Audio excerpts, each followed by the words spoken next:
will GPU scalpers lose everything? I asked ChatGPT, an artificial intelligence chatbot, about GPUs and GPU scalpers specifically. Some of the responses were hilarious, and we're going to rate them out of 10 to see how good artificial intelligence is. Do they know about GPU scalpers? Can they tell us when GPU prices are going to get lower? Did GPU scalpers actually win?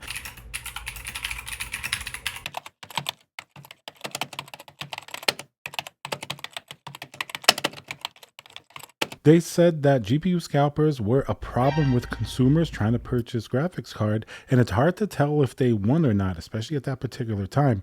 From a financial perspective, ChatGPT did say that they made significant profits. That's definitely what we saw. A lot of these GPUs were outrageously priced. You can go and buy a 3080 at Best Buy for like $699, and I know people that would have bots and buy them, and they were able to turn around and sell them.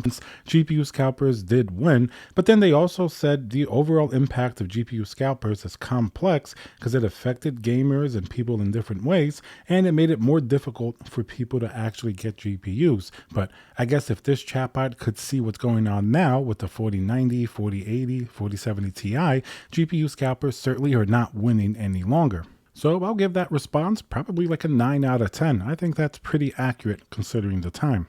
And then I asked it, what was the most scalped GPU?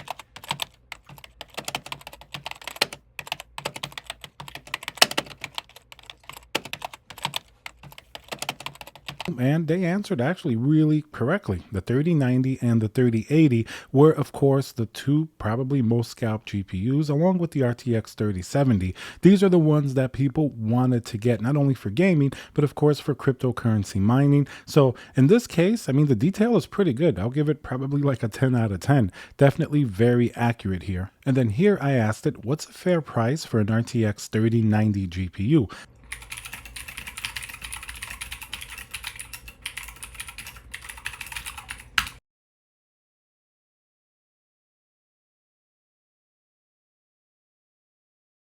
Keep in mind September 2021. It says obviously the MSRP is $1499, but it's pretty smart. Look, it said the average price is between $2,000 to $2,500, and then going all the way up to $3,000 or even more sometimes. I would say that's like a 10 out of 10 answer. That was the real pricing of the RTX 3090, and it definitely got it. I mean, if it was a stupid system, it would have said, oh, $1499 MSRP, but it had that nuance to know that the prices were basically $3,000 in a lot of cases. Is it safe to buy mining GPUs?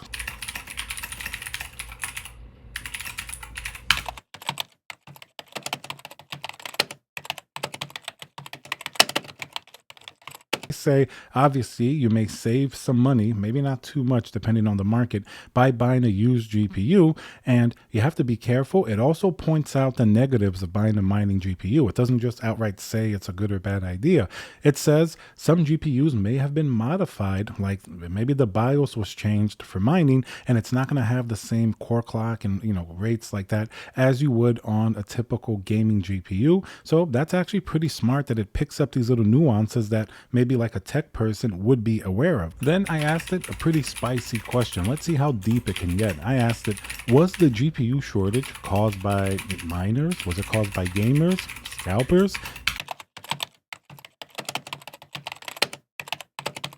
It said, of course, obviously cryptocurrency demand was high. You had a lot of high gamer demand, but then you also had all these logistic issues. And that's true in 2020, 2021, you definitely had a lot of those in effect. And then it goes on to say that's where GPU scalpers actually came in and they took advantage of the situation, therefore making the situation worse. So it's hard to say any one factor, but it was just a combination of these factors that overall made the situation, especially in 2021, pretty bad. So that's a 10 out of 10 answer. I think that's pretty accurate.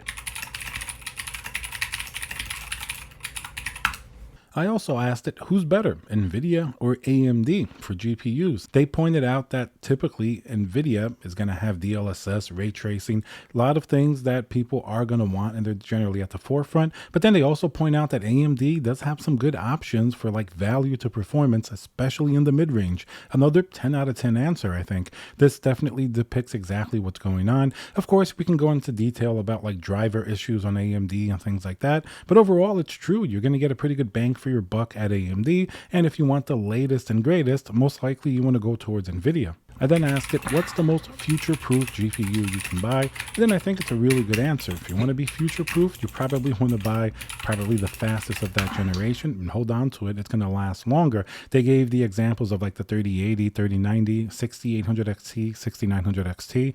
That's pretty true because even today, if you have like a 3090, it's still pretty good. You can play basically everything. Of course, you may not be able to do as much as a 4090, but you're still going to have a pretty good gaming experience. And considering you could have gotten it in 2020, that's pretty future proof. That's already a lot of years down the road.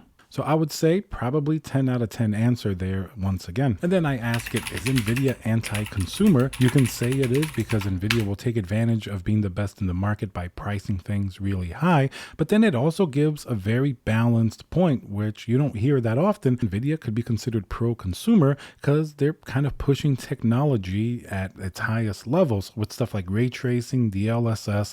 Other companies have this as well, but Nvidia typically is going to be right on the first place leading line for these type of technologies. And in that sense, it's very true. High prices, but we still are getting good products for that money. So I think it was once again a nice 10 out of 10 answer. And then this one was really good. Will GPU scalpers lose everything? And once again, really good answer. They say while GPU scalpers were very profitable and they could get their money back and make money, it's possible if the market conditions change and go down, they could definitely stop that profitability. And while not lose everything necessarily, it could definitely not be that great for them anymore. And considering this was in September 2021, that's pretty accurate as to what happened. The market conditions changed and they didn't lose like everything in terms, unless they were holding a lot of stock, but they did lose the ability to make a profit. So once again, I think this answer, very, very good. Overall, 10 out of 10, I would say. All right, guys. So remember to subscribe, smash that like button, and I'll see you guys on the next video.